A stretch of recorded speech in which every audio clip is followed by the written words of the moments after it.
Boa noite, amada igreja, né? Estamos nessa segunda-feira só para estar estimulando a vocês nessa noite, ouvir uma palavra do coração do Pai para o nosso coração. No decorrer dessa semana, vamos estar tendo alguns, vamos dizer, um mini seminário, né, sobre santidade é a nossa adoração. E sabemos que a igreja já teve esse tema, aí o tema da igreja, né, é santidade, sem ela não veremos a Deus, né? Que você possa desfrutar da palavra do Senhor, que seja edificante para a tua vida, que possamos juntos levantar um altar de adoração ao Senhor através da nossa vida de santificação. Que o Senhor possa estar te abençoando, você e a tua família, que o Senhor possa estar ministrando a sua vida nessa noite. Pastor que vai estar conosco será o pastor Douglas Gonçalves. Ele é muito assistido pelas pessoas do Brasil e fora também. É um homem de Deus que tem uma palavra que certamente vai trazer edificação para as nossas vidas. Será um tempo de preparação para a Páscoa. Domingo será o domingo da Páscoa e nós estamos iniciando essa segunda-feira e vamos terminar na próxima sexta-feira. Será um tempo muito especial. Eu queria, nesse instante, aproveitar essa oportunidade para estar orando pelo pastor Douglas. Pai, nós colocamos a vida do pastor Douglas diante de Ti. Sabemos que ele é um instrumento Teu, que ele tem sido usado não só no nosso país, mas em outros lugares também. E o Senhor tem falado profundamente ao seu coração na área da santificação, porque entendemos que sem santificação ninguém verá o Senhor. E é por isso que nós escolhemos esse tema como preparação para esse evento que vai acontecer no próximo domingo.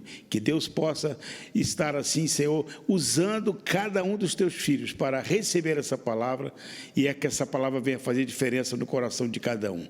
Em nome de Jesus, amém.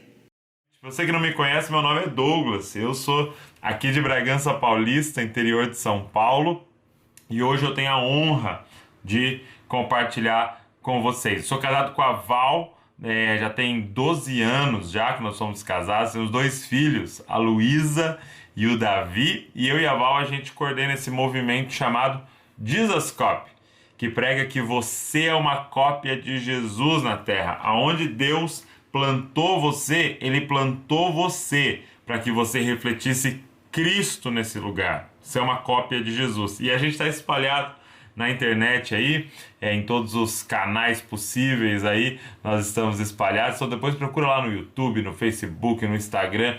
A gente está sempre colocando conteúdos em todas as plataformas para poder abençoar o maior número possível de pessoas. E que alegria poder compartilhar com vocês. E eu quero compartilhar com vocês uma palavra que está em Romanos, capítulo de número 8, tá? Romanos, capítulo de número 8, verso de número 12 e 13. E eu coloquei aqui, eu imprimi numa folha, e eu vou colocar para vocês verem aqui, ok?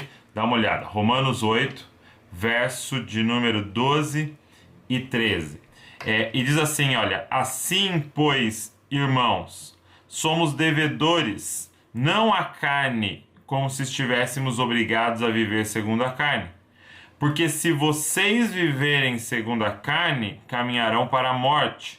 Mas se pelo Espírito mortificarem os feitos do corpo, certamente viverão. Paulo está mandando essa carta à igreja, né, em Roma. E ele até começa falando assim, pois irmãos. Porque essa carta é endereçada à igreja que estava ali em Roma. E ele está falando com irmãos. Só que Paulo fala aqui algo muito, mas muito importante para nós. Muito importante. Eu preciso que você olhe com muito temor e tremor para isso que Paulo fala nesse versículo. Porque eu estou afirmando aqui Paulo, mas eu poderia até aumentar o peso desse versículo ao falar o Espírito Santo falando através de Paulo. Porque a Bíblia é o Espírito Santo usando homens para comunicar sobre Deus, para comunicar as verdades absolutas de Deus. E olha o que o Espírito Santo, através da pena de Paulo, está dizendo para nós. Presta muita atenção. Porque se vocês viverem segundo a carne, olha só, eu quero até destacar isso aqui, ó. Se vocês viverem segundo a carne, o que vai acontecer? Caminharão para a morte. Agora, o que você precisa entender hoje aqui com a gente é que morte aqui não diz respeito a uma morte física. Não diz respeito a simplesmente o coração parar de bater, o cérebro parar de funcionar. Não. Isso aqui está falando sobre condenação eterna. Gente, Paulo está falando aqui sobre inferno. Paulo está falando aqui sobre condenação eterna. E eu não sei se essa palavrinha eterna cabe na sua cabeça, cabe na minha cabeça. Condenação eterna. E eu vi uns dias atrás, né, um vídeo de um líder falando assim: eu não acredito mais no inferno eterno, né? Eu não acredito mais porque, pensa comigo, se eu vivo 70, 80 anos aqui e eu erro, né, nesses 70, 80 anos, como que um ser justo vai me punir eternamente? Né? Então, é esse raciocínio que muitas pessoas têm. Mas deixa eu te falar uma coisa: o peso da condenação não é por causa simplesmente do tempo que você cometeu o crime. Deixa eu te dar um exemplo. Imagina que eu estou andando na rua e aí você me encontra na rua e por algum motivo você não gosta de mim, está com raiva de mim, você tira o seu tênis e você joga em mim. Pá! Você joga o seu tênis em mim. E aí um policial ali viu você fazendo isso. O que vai acontecer com você? Provavelmente, praticamente nada. Você vai receber uma advertência, não faça isso e tal, mas provavelmente você não vai ser preso, você não vai ser condenado porque você jogou um sapato em mim. Agora, imagina que o presidente da República venha visitar a sua cidade. E ele está dando ali uma palestra, ele está falando ali um pronunciamento na sua cidade. E você está ali assistindo e no meio daquele pronunciamento você tira o seu sapato e você joga no presidente. O que vai acontecer com você? Provavelmente você irá preso, provavelmente você irá condenado. Aí você fala, mas qual é a diferença? Eu joguei um sapato no Douglas, eu joguei um sapato no presidente. Então, porque não é sobre o que você fez, mas contra quem você fez.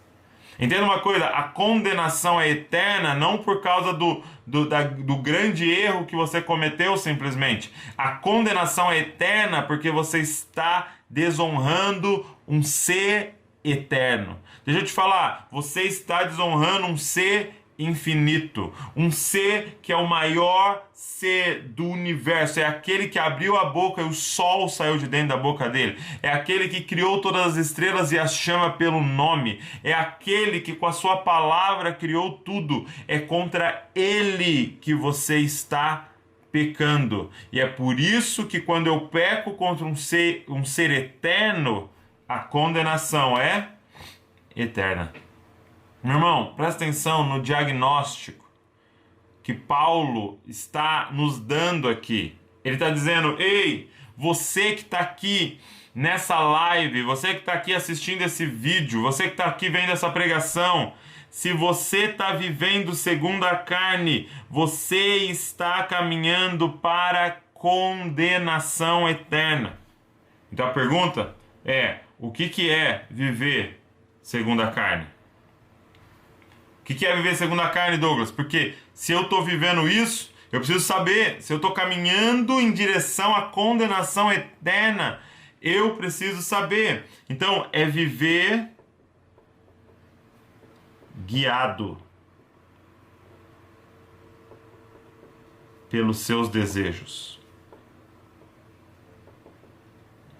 Sim, é fazer. Deixa eu escrever outra coisa importante. É fazer a minha vontade. é viver o que eu acho que eu tenho que viver. É fazer o que eu acho que eu tenho que fazer, porque me deu na telha, essa sou eu, e eu tenho que fazer isso mesmo. É você ser guiado pelos seus próprios desejos. Paulo vai dizer em Romanos capítulo de número 1, que aqueles que desonram a Deus, aqueles que não o reconhecem como Deus, ele pune essas pessoas com a maior punição que existe. Ele as entrega para os próprios desejos delas. Sim. Sabe qual é a punição de Deus? Seja feita a sua vontade. Por quê? Porque você não sabe querer. Por que Jesus veio para falar: mortifica a sua carne, negue-se a si mesmo, tome a sua cruz? E essa é uma mensagem de salvação.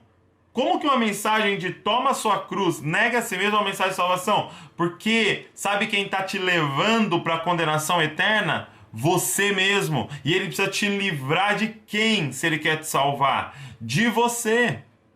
Meu irmão, se você está vivendo segundo a carne, você está caminhando para a condenação eterna. Não é para não prosperar nessa vida, não ter um bom emprego, não ter uma boa vida. Não, gente, é muito, mas muito pior do que isso. Olha para cá. Você está caminhando para a condenação eterna, cara. Eterna. Você consegue, cara? Espírito Santo, eu peço que o Senhor coloque o peso no coração de todos que estão me ouvindo. É a condenação eterna, cara. E o que me gera muito temor e tremor é que tem pessoas me ouvindo que estão caminhando para essa condenação. Porque você está vivendo deliberadamente no pecado. Você está vivendo deliberadamente na pornografia, vivendo deliberadamente um adultério, deliberadamente algo ilegal no seu serviço, deliberadamente uma mentira. Você está vivendo isso e você está caminhando para a morte. Sabe, eu não sei se você já recebeu ou alguém da sua família já recebeu um diagnóstico terrível de uma doença. Mas já aconteceu na minha casa. Um dia, minha mãe recebeu um diagnóstico de câncer maligno. Ela foi lá verificar aquele tumor no seio e quando ela chega lá, faz a biópsia e fica pronta a biópsia e o médico fala: vem aqui para você pegar o resultado. E ela foi, ela e meu pai, ela senta na frente daquele médico, ele abre aquele envelope e com uma cara de tristeza dá o diagnóstico: você tem um câncer. Que palavra difícil, né? Um câncer. Esse tumor é maligno. E nós vamos começar um tratamento. Você vai fazer quimioterapia, você vai fazer radioterapia, o seu cabelo vai cair. E a pergunta é: beleza, doutor, mas é 100% de certeza que vai dar tudo certo? Que eu vou ser completamente curada? Não tem 100% de certeza. Ele pode voltar, ele pode se espalhar pelo corpo e você pode morrer. Cara, eu lembro meu pai contando que ele saiu daquele consultório. Meu pai, um pastor, cara, meu pai 50 anos, meu pai 30 e poucos anos de ministério. Ele saiu daquele consultório e ele saiu dirigindo e os dois precisaram chorar dentro do carro a ponto de ele não conseguir dirigir mais. Ele tem que parar debaixo de uma árvore na estrada para chorar diante de um diagnóstico. Diante de um diagnóstico. Deixa eu te dizer uma coisa. O que Paulo está dizendo para nós aqui é infinitamente pior do que o diagnóstico que minha mãe recebeu. Porque um tempo atrás eu estive no velório de um homem que morreu de câncer. E sabe qual é a principal fala ao redor do caixão? Finalmente ele descansou. Alguns anos lutando contra o câncer, finalmente ele descansou. Agora, qual é a fala ao redor de um caixão de alguém que tem esse diagnóstico aqui? Qual seria, se a gente fosse sincero ao redor desse caixão, qual seria a fala ao redor desse diagnóstico? Não é finalmente descansou. A fala seria: o tormento apenas começou. e não terá fim. Ah, cara, nós estamos brincando. O autor de Hebreus fala, na luta contra o pecado, vocês não chegaram ao ponto de derramar sangue ainda. Você entende esse diagnóstico? E você entende que tem pessoas me ouvindo hoje aqui, que esse diagnóstico é seu e que você está caminhando em direção à condenação eterna. Agora, é fato que Paulo está dizendo para a gente o seguinte: se você viver segundo a carne, esse viver é proceder, é se comportar, é fazer coisas condenáveis. Você entende que ele está falando sobre se você está vivendo, se você está fazendo as coisas que a palavra de Deus condena, cara, você vai ser condenado. Agora, existe algo que me intriga em tudo isso. Por quê? Porque uma das maiores ênfases que nós tivemos nesses últimos anos aqui no Brasil, e que é algo maravilhoso, é a salvação pela graça. Sim, eu e você fomos salvos pela graça. Efésios capítulo número 2 vai dizer que a salvação é um dom de Deus, que ela é pela fé, mediante a graça, e que ninguém pode se gloriar de estar salvo, porque ninguém é salvo por obras. Ninguém fala assim, você não é salvo por obras. Ninguém é salvo por obras para que ninguém se glorie. Ou seja, a salvação é pela graça, mediante a fé. É de graça. Graça é esse favor imerecido. Salvação é um dom de Deus porque é um presente de Deus para nós. E cara, como essa mensagem foi importante. Se você pegar essa palavra graça, coloca no Google lá, música, graça. Você vê o tanto de música que foi que compuseram nessa última temporada, porque é como se esse ensinamento varresse a nossa nação.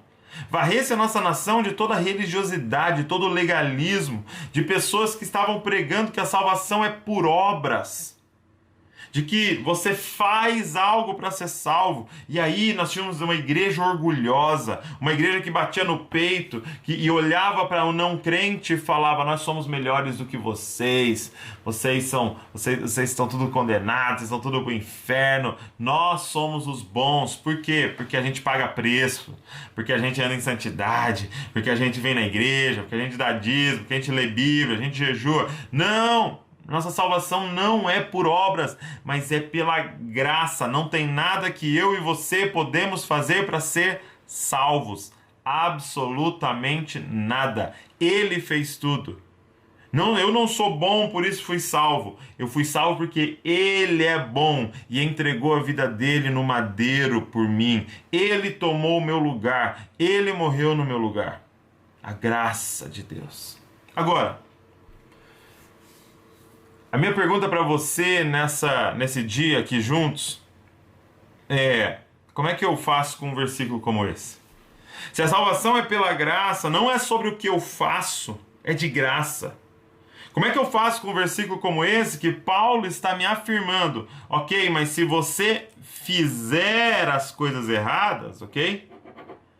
Se você se comportar da forma errada, se você proceder da forma errada, se você viver segundo a carne, você vai ser condenado. Agora, se pelo Espírito você mortificar, olha só que interessante, mortificar os feitos do corpo, você vai ser, o que é isso aqui, gente? Salvo. Aí você fala, peraí, Paulo, Paulo. Você não falou para os caras lá em Éfeso que a salvação é pela graça? Que a salvação é mediante a fé? Que é um dom de Deus? E que não é por obras para que ninguém se glorie? Mas você está falando aqui para a galera de Roma que se eles viverem segundo a carne vão ser condenados, e se eles mortificarem os feitos do corpo, eles vão ser salvos. Mas a salvação não é pela graça. Agora, essa salvação pela graça não exclui a santidade. Aonde que a santidade entra? Porque eu tenho dois grupos, gente. Eu tenho dois grupos hoje no Brasil, presta atenção, e no mundo, né? Eu tenho um grupo falando assim: salvação é pela graça, mediante a fé, dom de Deus. E aí eu falo assim: mas eu tô andando em pecado. Não tem problema, não tem problema, porque a salvação é pela graça. Não, você não pode fazer nada. Mas eu estou viciado em pornografia. Não, não tem problema. Você aceitou Jesus? Você levantou sua mão? Você foi pra frente lá no altar? Você entregou sua vida? Então tá tudo certo, cara. Salvação é pela graça. Só que aí onde eu coloco esse versículo? Se vocês viverem segundo a carne, caminharão para a morte. Onde é que eu coloco esse versículo? Agora, eu tenho outro grupo dizendo: ei, se você não andar em santidade, você vai para o inferno, viu?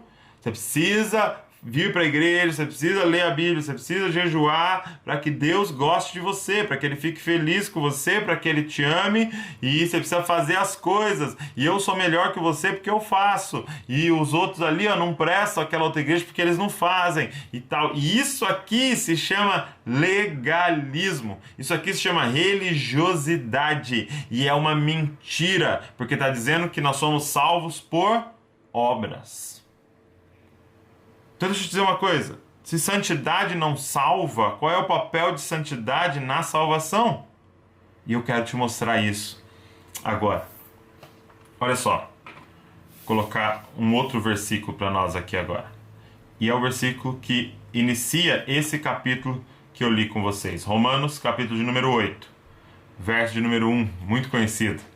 Diz assim: agora, pois, já não existe nenhuma condenação para os que estão em Cristo Jesus. Ah, meu irmão, você pode dar um glória a Deus aí onde você está? Olha isso. Já não existe... Quanta condenação? Nenhuma condenação para os que estão em Cristo Jesus. Do que Paulo está falando? Paulo está falando exatamente sobre essa salvação pela graça. Ah, meu irmão, olha isso aqui é graça. Para os que estão em Cristo Jesus, não tem condenação. Por quê? Porque Ele morreu no lugar daqueles que estão em Cristo Jesus. Se você está em Cristo Jesus, significa que quando Ele estava lá pendurado no madeiro, quem estava lá? Você e eu.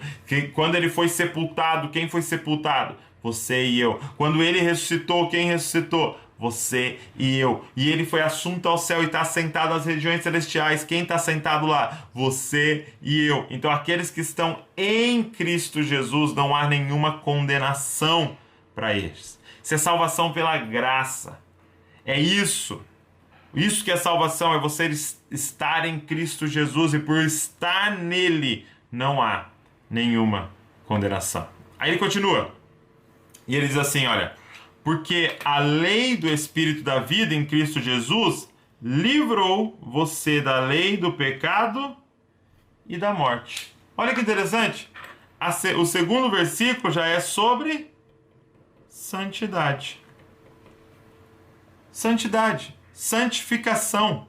Por quê? Porque livrou você da lei do pecado e da morte. Então quem está livre do pecado e da morte é quem? É quem está andando em santidade. Então, se o primeiro versículo fala de salvação, o segundo versículo fala de santidade. Agora, a pergunta de hoje aqui, para todos nós, é: qual é a relação entre salvação e santidade? Se eu não sou legalista e não estou falando que você é salvo por obras, mas também eu não prego uma graça barata, uma hipergraça que diz que você está salvo e não importa o que você está fazendo, e exclui a santidade da equação. Aonde está a santidade na equação da salvação? Se eu não sou salvo por andar em santidade, qual é a relação da santidade com a minha salvação? E eu quero te mostrar aqui nesse versículo. O segredo todo aqui está em uma palavrinha. Uma palavrinha que nos revela todo esse... nos dá todas as respostas a essa pergunta. Que é: por quê? Por quê, gente? E aqui até uma dica para você que gosta de estudar a Bíblia. Preste bastante atenção toda vez que a Bíblia tem um conector, tá? Aqui, por exemplo, ó, assim, porque, mas, ok? Esses conectores são muito importantes. E aqui ele está usando esse conector aqui, por quê? Esse conector ele é usado para apresentar uma evidência, uma justificativa. Então, toda vez que eu te falo uma ideia, ok? Isso aqui é a ideia 1, né? Ideia número 1. Eu quero comprovar para você essa primeira ideia, eu quero te dar uma evidência que essa ideia é verdadeira, eu, então, uso um porquê e apresento a ideia 2. Então, presta atenção, que interessante.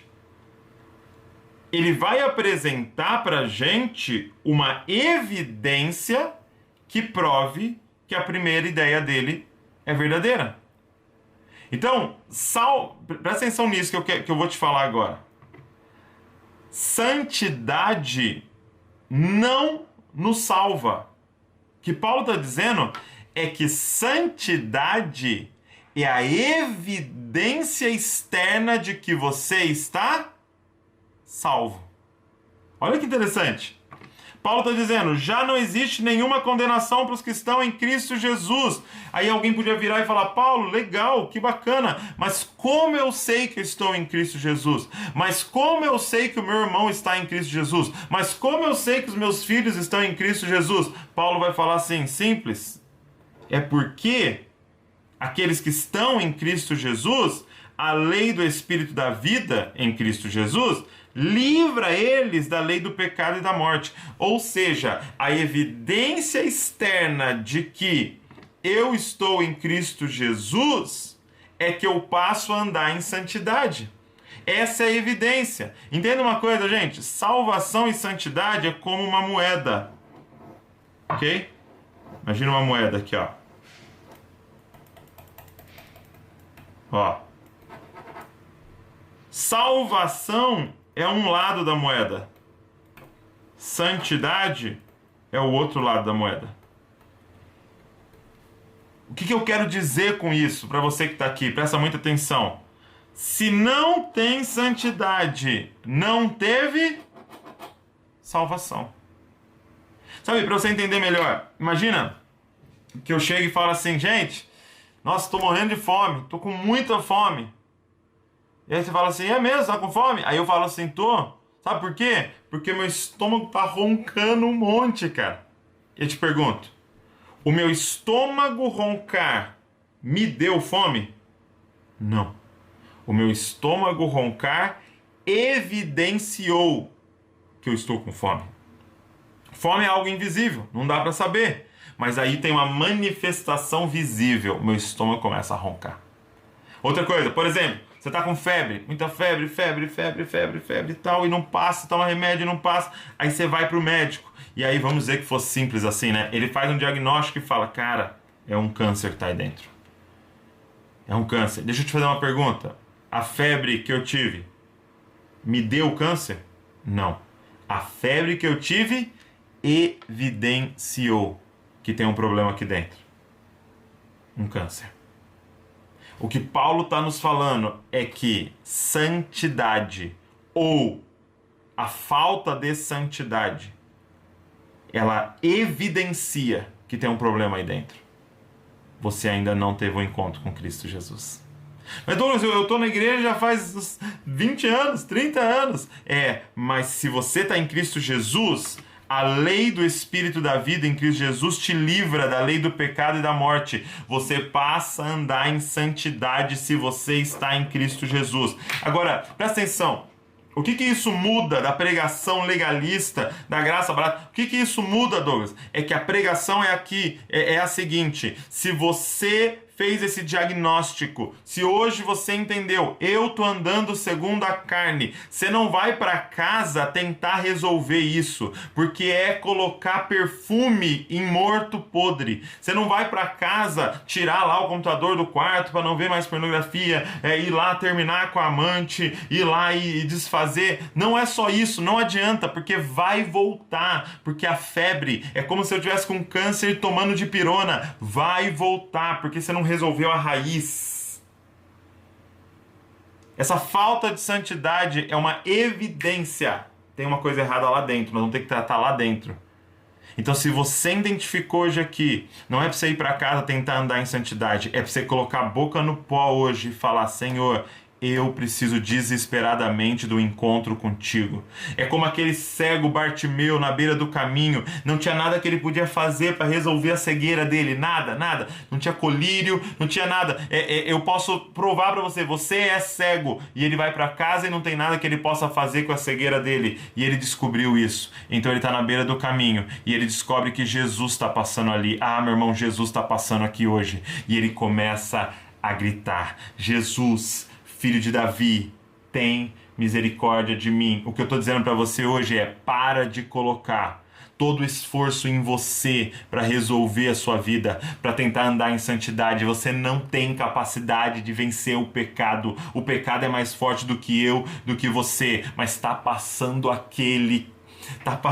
aqui hoje aquele que tem capacidade. Você tem a coragem de dizer: Jesus, Filho de Davi, tem um miserável aqui, desesperado, precisando de um toque teu.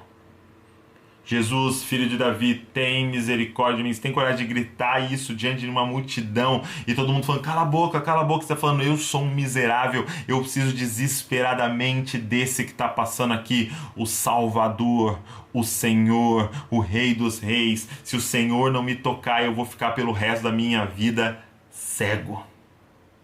O que eu estou dizendo para você é que o pecado e a santidade são só evidências de se você teve um encontro real com Cristo e com a graça dele ou não. Como é que está o seu coração hoje, cara? Qual é o diagnóstico do seu coração hoje? Sabe, entenda, quando eu falo santidade, eu não estou falando sobre não errar. Eu não estou falando sobre você nunca pecar. Eu estou falando sobre você não viver deliberadamente no pecado. Semana que vem vou passar a perna no fulano. Eu estou vivendo uma mentira já faz 2 meses. Eu estou marcando para trair a minha esposa no próximo mês. Não, você não vive deliberadamente no pecado, porque toda vez que você cai como um acidente, você se levanta, se arrepende, confessa, deixa.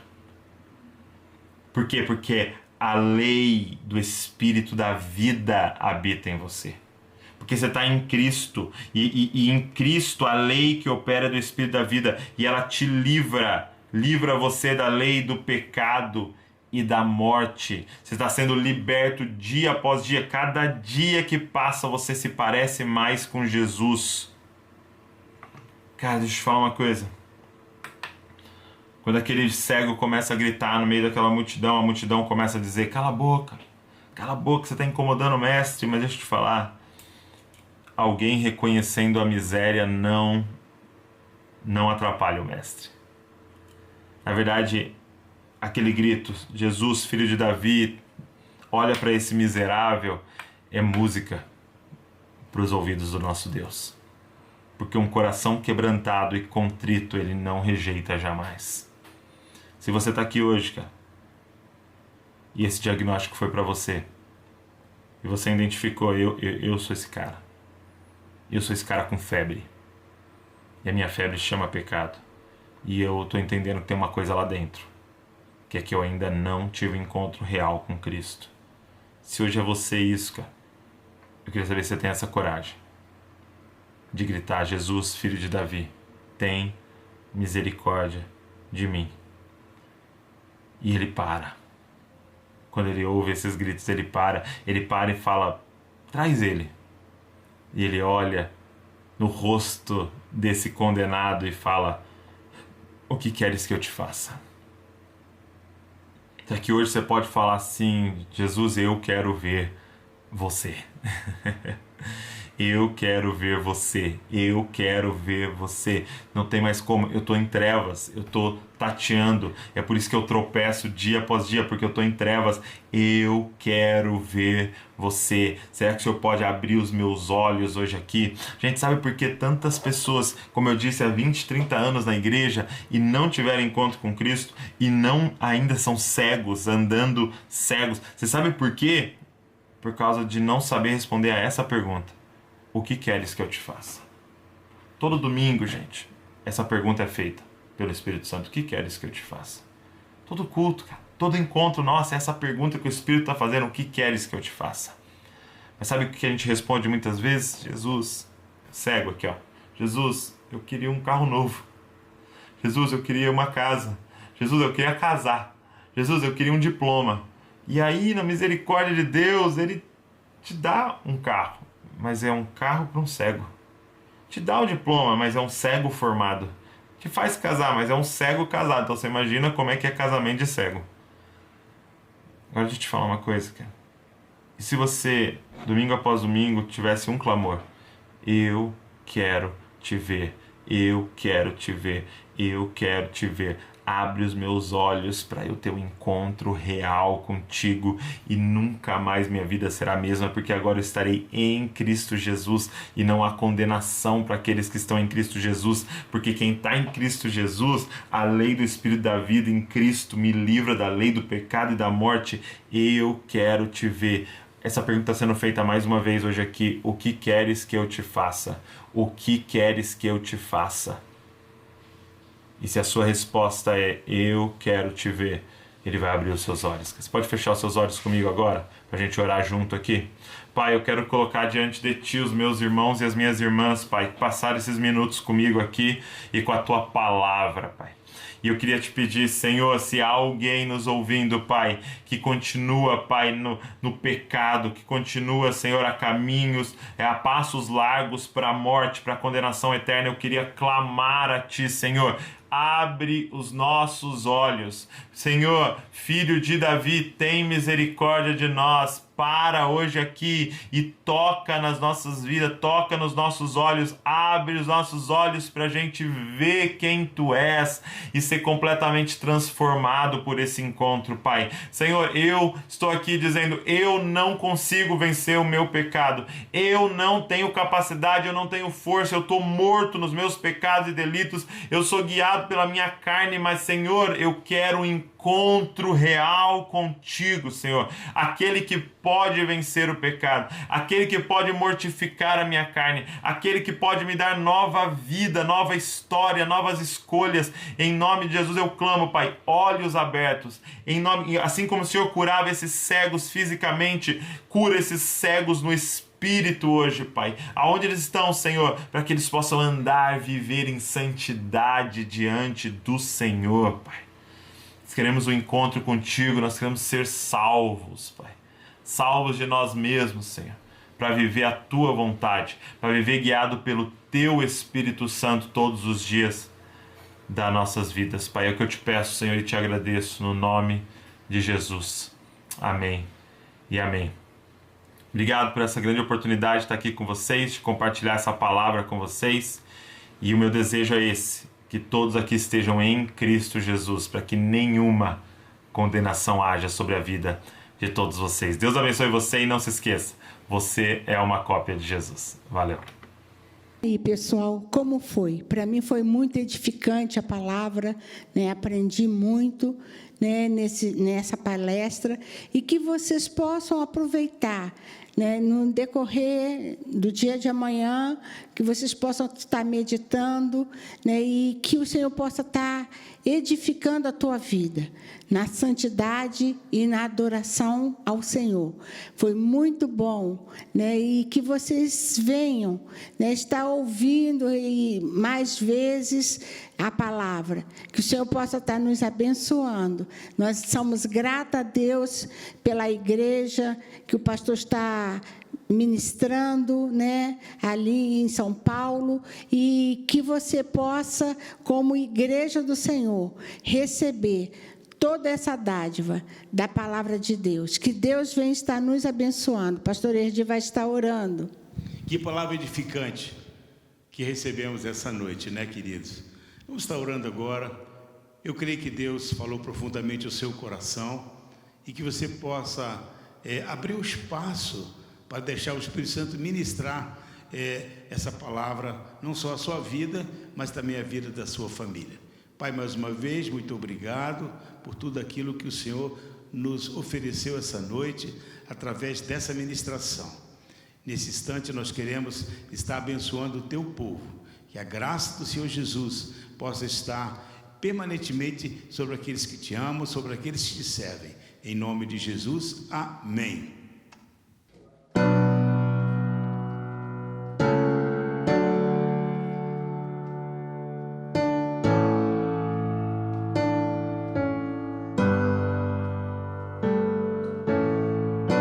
Tua voz me chama sobre as águas, onde os meus pés podem falhar.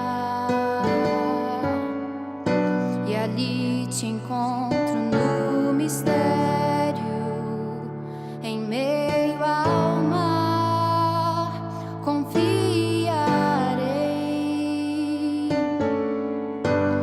Ao teu nome clamarei, e além das ondas olharei. Se o mar crescer, somente em ti descansarei, pois eu sou teu e tu és meu.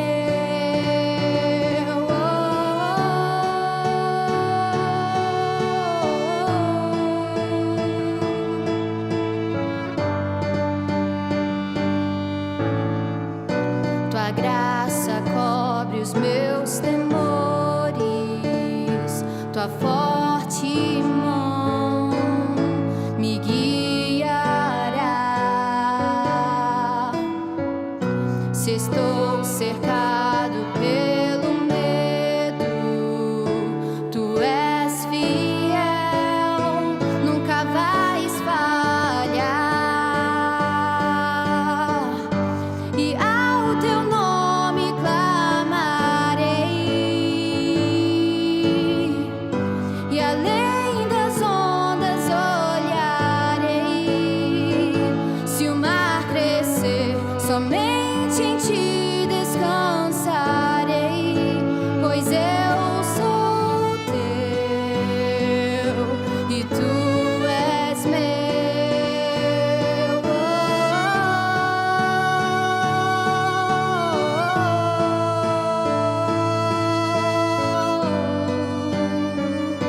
E tu és meu.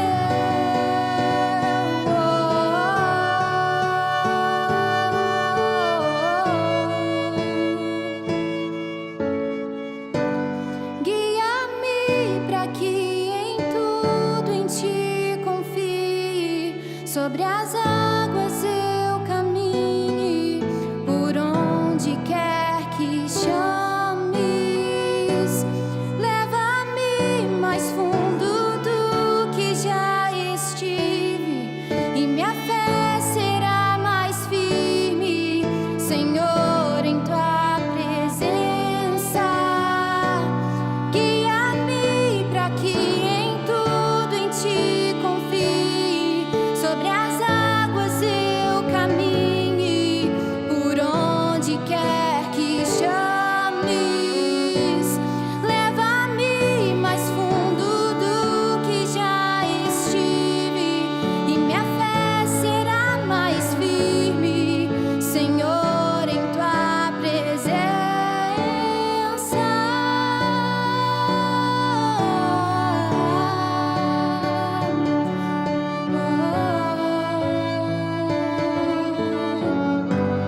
Ao teu nome clamarei, e além das ondas olharei. Se o mar crescer, somente em ti descansarei.